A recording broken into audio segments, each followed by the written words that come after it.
हर हर महादेव। जय सिया राम। जय हिंदू राष्ट्र। भारत माता की जय।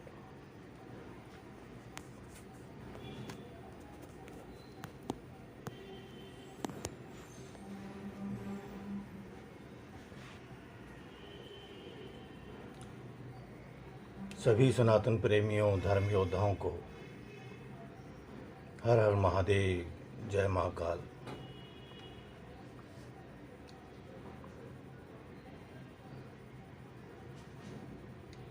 साथियों,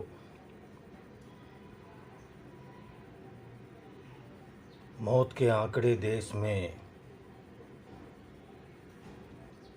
कम होने का नाम नहीं ले रहे हैं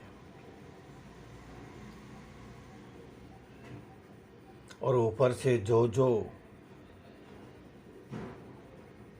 सूचनाएं मिल रही है, क्लिपिंग्स जो आ रही है,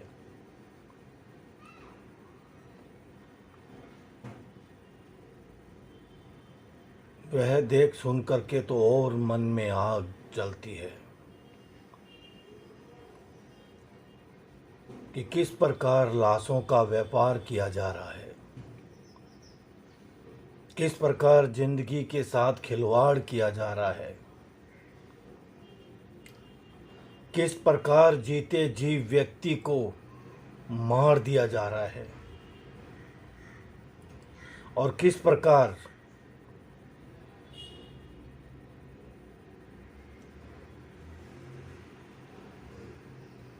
आदमी की कीमत का बाजार लग रहा है। यूं कहें कि आज के दिन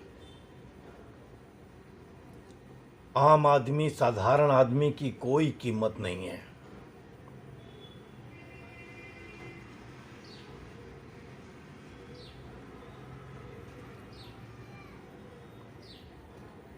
आम आदमी को भेड़ बकरियों के जैसे समझा जा रहा है।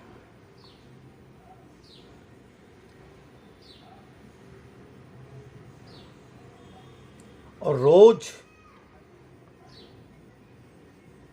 मीडिया को आगे करके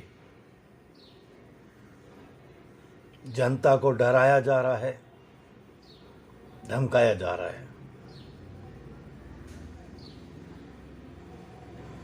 और जो जन जागृति फैला रहे हैं, जो समाज को जगाने का प्रयास कर रहे हैं,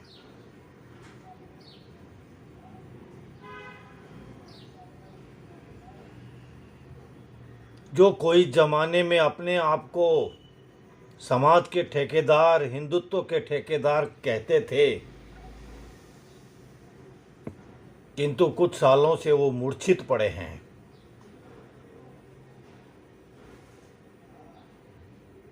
उनकी निद्रा तंद्रा को दूर करने का जो प्रयास कर रहे हैं,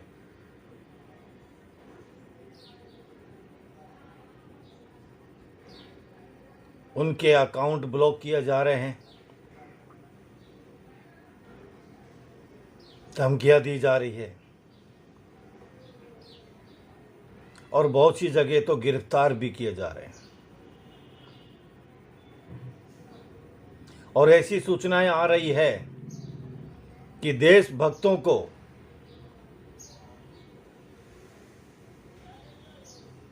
जो इन विदेशी कंपनियों के षड्यंत्र का सामना कर रहे हैं, जो इस भ्रष्ट सिस्टम का सामना कर रहे हैं, विरोध कर रहे हैं, उन्हें जबरदस्ती कोरोना के नाम पे गिरफ्तार किया जा सकता है। ऐसी तैयारियां चल रही है और फिर उनको कोरोना के नाम पे मौत के घाट उतार देंगे। मैं देश के समस्त योद्धाओं से पूछना चाहता हूं कि इस प्रकार कौन कौन मरना चाहता है।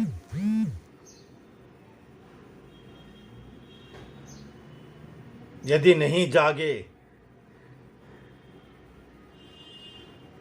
शंखनाद नहीं किया, हुंकार नहीं भरी, संगठित नहीं हुए, तो यही होने वाला है। पिछले कुछ समय से मैं जो बातें कह रहा हूं वह 100% सत्य होती जा रही है।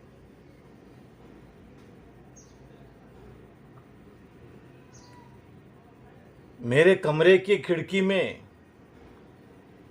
पक्षियों के लिए दाने और पानी की व्यवस्था की हुई है,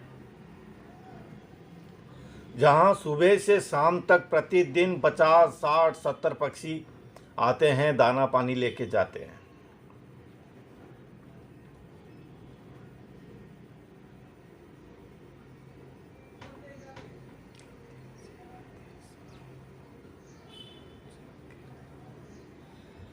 तो कुछ दिनों से ये संख्या जो है वो नित्य प्रतिदिन कम होती जा रही है। 2 दिन से मैं देख रहा हूं कि दिन में 5 से 10 पक्षी मुश्किल से आ रहे हैं।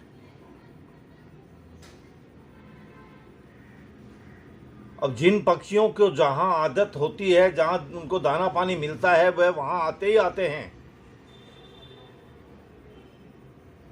लेकिन कुछ दिनों से वो नहीं आ रहे हैं। इतने पक्षी गए कहां? और इतने लोगों से जो जानकारियां मिल रही है कि वातावरण में एक करंट के जैसा माहौल है, वाइब्रेशन का जैसा माहौल है। फोन को यदि हम ज़्यादा पास में लेके कोई काम करते हैं तो हमारा सिर भारी होने लग जाता है।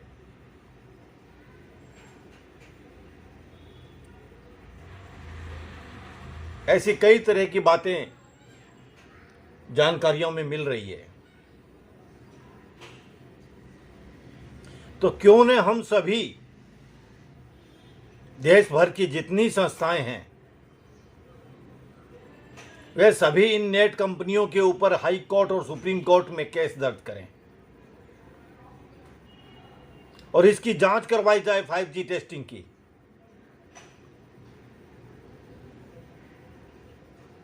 कि 5G टेस्टिंग मनुष्य के लिए कितना सही है, पक्षियों के लिए कितना सही है। और इस जांच में सबसे आगे उस क्षेत्र के MP, MLA और पार्षदों को ही टावर के पास खड़ा किया जाए और 5G नेट शुरू किया जाए।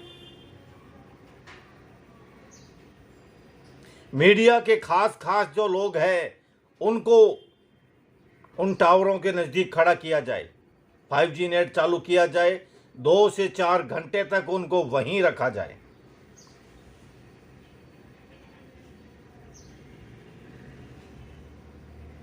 देश में असंख्य लोगों की मौतें हो रही है।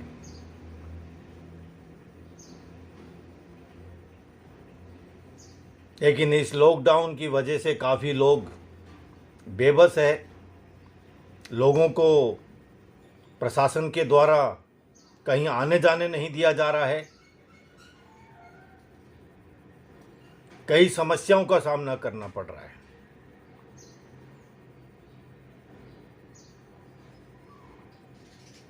और इसका दूसरा पहलू ये सामने आ रहा है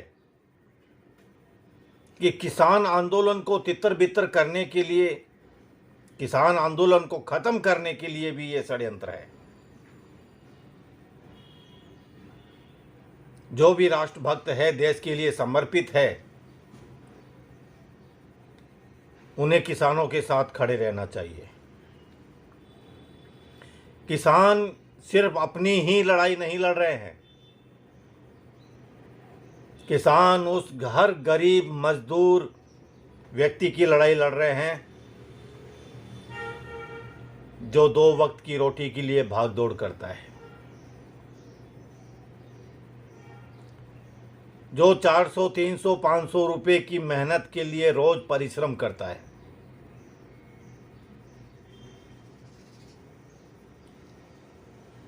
हर हर महादेव शेर स्वामी जी।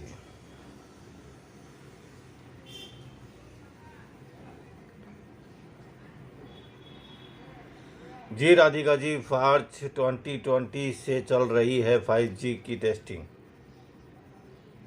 समय काफ़ी पहले से चल रहा है, लेकिन पहले उसकी रेंज जो थी वो कम थी। अभी कुछ दिनों से उसकी रेंज बढ़ा दी है, जो पक्षियों के साथ साथ मनुष्य के लिए भी घातक होती जा रही है, और युवा के लिए, बच्चों के लिए तो और भी घातक होती जा रही है।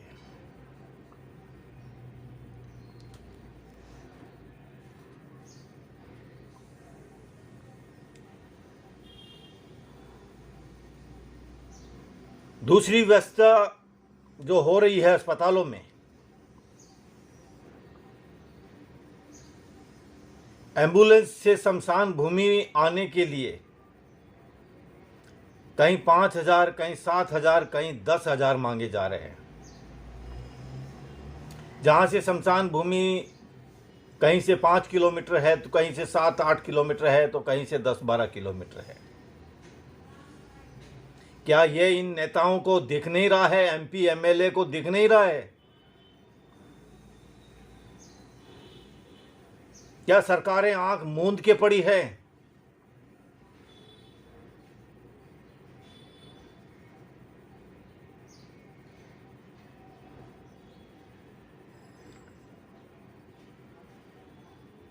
सरकारें जिस प्रकार अपने चुनाव के समय नेता लोग प्रचार करते हैं, क्या इस समय जनता की सेवा के लिए उनको नहीं करना चाहिए?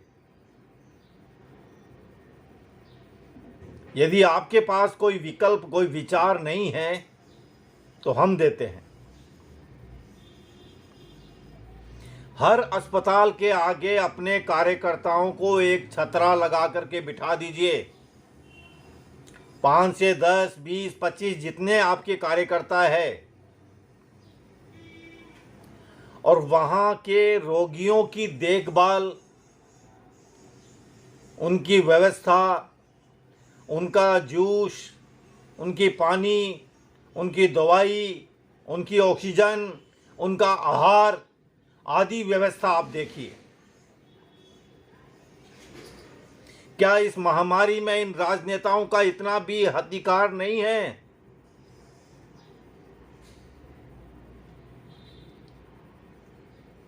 कहीं लोग बेड के लिए तरस रहे हैं, कहीं लोग ऑक्सीजन के लिए तरस रहे हैं, कहीं लोग इंजेक्शन के लिए, दवा के लिए तरस रहे हैं। और इस लॉकडाउन के कारण बहुत से लोग अच्छे आहार और फल जूस के लिए तरस रहे हैं। खैर, वह तो रोगी अपनी व्यवस्था कुछ न कुछ कहीं न कहीं से कर रहे हैं, किंतु अस्पताल में रोगी को सही चिकित्सा मिल रही है कि नहीं मिल रही है? और यदि रोगी खत्म हो गया, तो उसको वहां से घर शमशान भूमि जाने के लिए एम्बुलेंस मिल रही है कि नहीं मिल रही है? क्या यह शासन प्रशासन की जवाबदेही नहीं है? और सरकार हर चीज में गारंटी की बात करती है, हर वस्तु पर गारंटी की बात करती है, तो अस्पतालों में जीवन की गारंटी की बात क्यों नहीं होती है? लाखों रुपया उससे ऐंठा जाता है, तो उसके जीवन की गारंटी क्यों नहीं? और यदि जीवन की गारंटी नहीं है, रोगी मर जाता है, तो उससे 1 रुपया भी क्यों लिया जाए?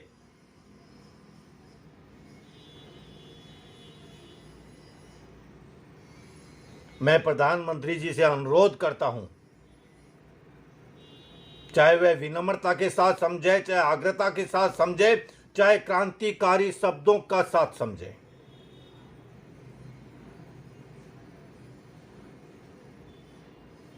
कोरोना के कारण यदि किसी भी व्यक्ति की मृत्यु होती है, उससे किसी भी अस्पताल से पैसे ना लिए जाए। और उसे घर तक पहुंचाने की व्यवस्था, शमशान भूमि तक पहुंचाने की व्यवस्था उस अस्पताल की हो। क्या सरकार इतना नहीं कर सकती?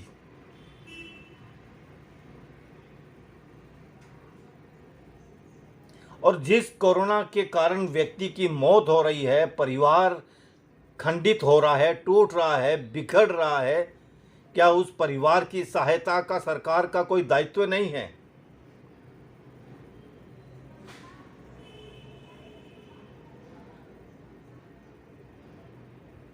यदि आपको यहां भी किस्त चाहिए तो गरीब मजदूर किसान यहां भी आपको किस्त देगा, चाहे आप 500 रुपया 1000 रुपया ले लीजिए उससे, किंतु उसका 2 करोड़ का बीमा कर दीजिए।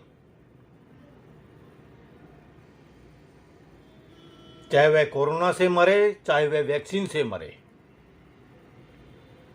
और जिसका बीमा नहीं हुआ है उसे कम से कम 10 लाख रुपया सरकार सहायता करे।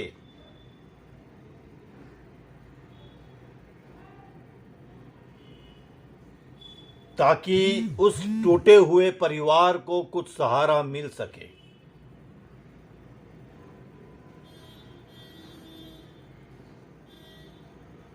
ऐसी ऐसी क्लिप आ रही है कि कोरोना से व्यक्ति खत्म हो गया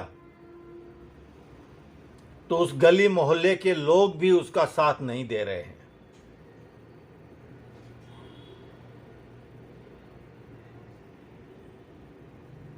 उसके अर्थी के लिए कोई 10 आदमी साथ चलने को तैयार नहीं है। भगवान ऐसा निर्दयी नहीं हो सकता मोदी जी।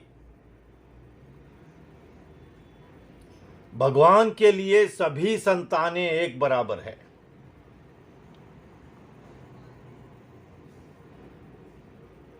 हम मानते हैं कि मनुष्य जाति ने प्रकृति का दोहन किया है, जीव जंतुओं पर अत्याचार किया है,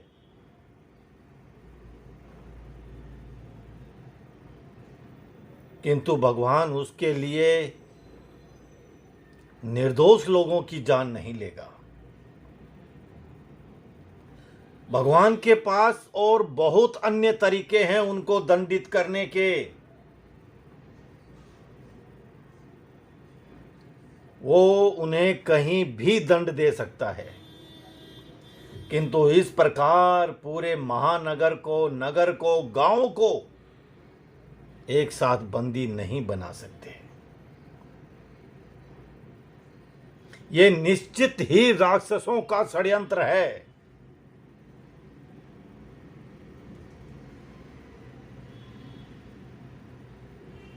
मानव जाति को समझना होगा, धर्म योद्धाओं को इस षड्यंत्र के विरुद्ध महाक्रांति का महाशंखनाद फूंकना होगा। अन्यथा ये विनाशकारी लीला कब तक चलेगी और कहां तक चलेगी, सोचना समझना असंभव लग रहा है। इन मीडिया वालों को नित्य प्रतिदिन पैकेट मिल रहा है और ये नित्य प्रतिदिन नई नई कहानी बनाकर जनता को डराने का काम कर रहे हैं। दूसरी लहर, तीसरी लहर, चौथी लहर, और ये लहर आम जनता के लिए ही है।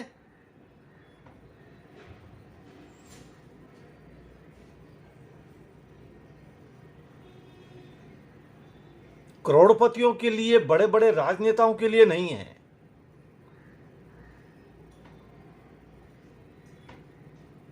यदि देश की 100 करोड़ आबादी में से 25 करोड़ से अधिक लोग प्रभावित है,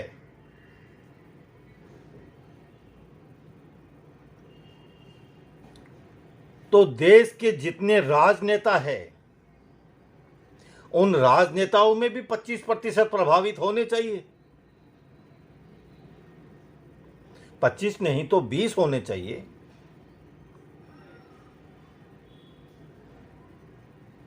10% भी प्रभावित नहीं है। ये कैसी लीला है, इसे समझना होगा। 2 सप्ताह से मैं आवाज उठा रहा हूं कि हर अस्पताल में सीसीटीवी कैमरे होने चाहिए, अस्पताल के हर विभाग में होने चाहिए, हर गैलरी में, एंट्री में, आउटिंग में, हर जगह सीसीटीवी कैमरे होने चाहिए।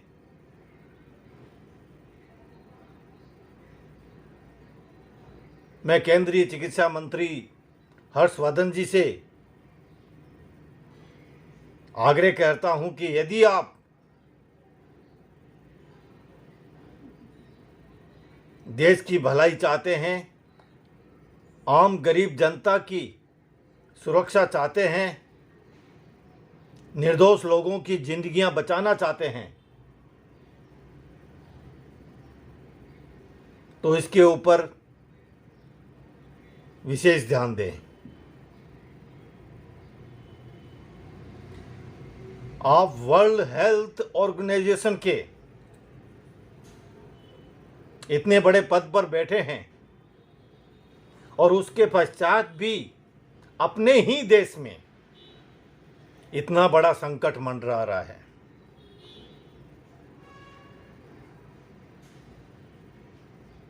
बड़ी ही चिंतन और सोचने की बात है।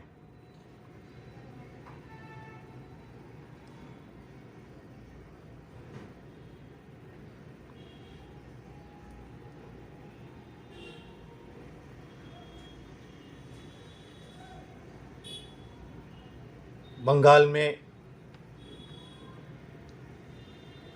जिस प्रकार भाजपा कार्यकर्ताओं के ऊपर अत्याचार हो रहे हैं,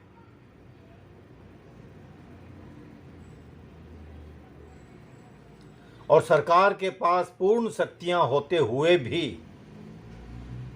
धरना प्रदर्शन कर रहे हैं,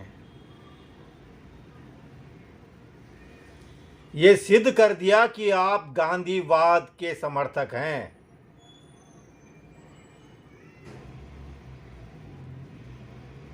गांधी जी की विचारधारा आपके अंदर भरी हुई है।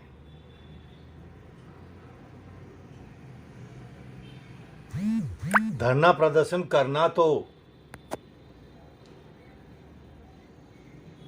विपक्ष का काम है, या उन गरीब मजदूर किसानों का काम है जिन्होंने अपनी मांग मनवानी है।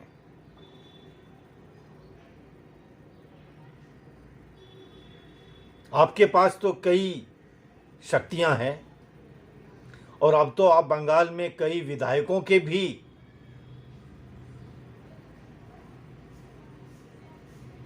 पार्टी बन चुकी हैं, कई एमपी है आपके, पैरा मिलिट्री फोर्स आपके अंदर, सीआरपीएफ आपके अंदर, अर्धसैनिक बल आपके अंदर, आर्मी आपके अंदर। उसके बावजूद आप धरना प्रदर्शन कर रहे हैं।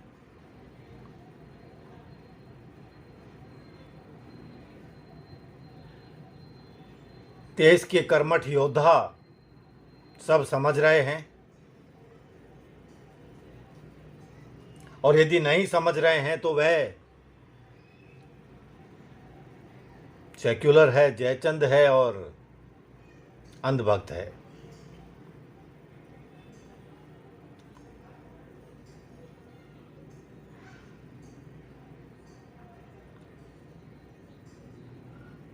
देश में हो रही धोखाधड़ी, लूटमार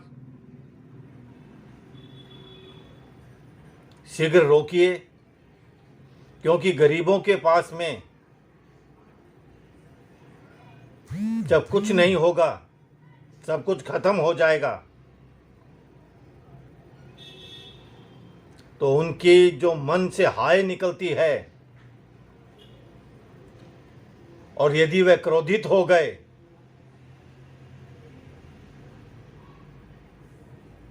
तो आग निकलेगी, और देश फिर किस परिस्थिति में होगा वह संभवतः आप जानते होंगे।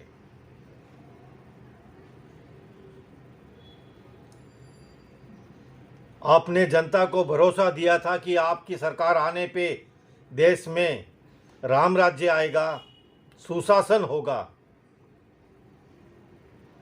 उस सुशासन का दर्शन कराइए।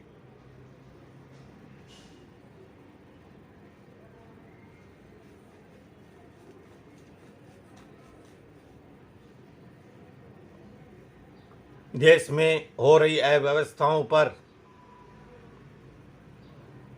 और जो देश के अंदर मौत के सौदागर बने बैठे हैं, उनको कठोर से कठोर दंड मिले, ऐसी मैं महादेव, महाप्रभु, महामृत्युंजय, महाकाल से प्रार्थना करता हूं।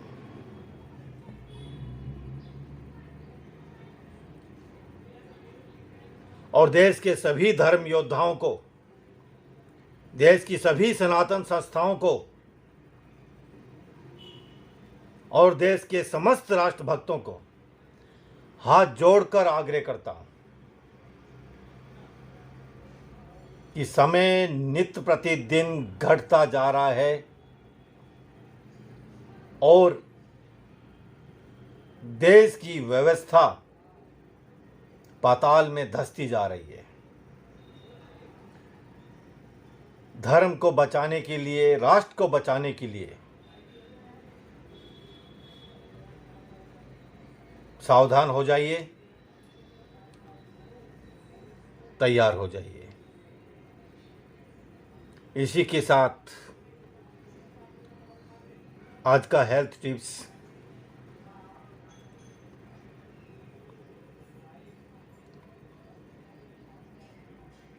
दो समय, सुबह और शाम,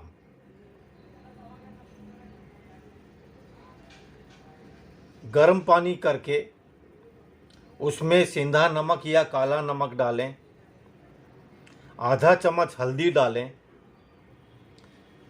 2-4 टुकड़े अदरक के डालें, छोटे टुकड़े 5 ग्राम बहुत है 1 लीटर पानी में,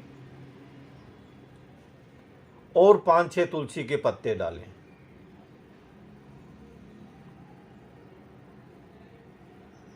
उस जल से आप गलाला भी करिए और उस जल से आप भाप भी लीजिए, बहुत उपयोगी होगा। और ये जो रेडिएशन के माध्यम से, रेडिएशन के द्वारा जो हमारे गले में खराश हो रही है, सांस के माध्यम से नाक के अंदर भी उस रेडिएशन के कीटाणु जा रहे हैं और जम रहे हैं, उसकी वजह से अंदर नली रुक जाती है और सांस लेने में तकलीफ होती है। तो इस भाप से हमें काफ़ी राहत मिलेगी, आराम मिलेगा। और संभव हो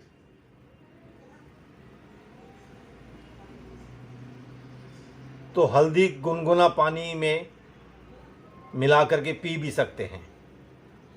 1 गिलास पानी में चौथाया या आधा चम्मच हल्दी मिलाकर आप एक समय लीजिए। आपको सही लगे तो 2 बार लीजिए। दूध के साथ लेंगे तो और अच्छा है, और वह भी गऊ का दूध, देसी गऊ का दूध हो तो वह रामबाण औषधि है। इसी के साथ हर हर महादेव, जय सिया राम, जय हिंदू राष्ट्र, भारत माता की जय।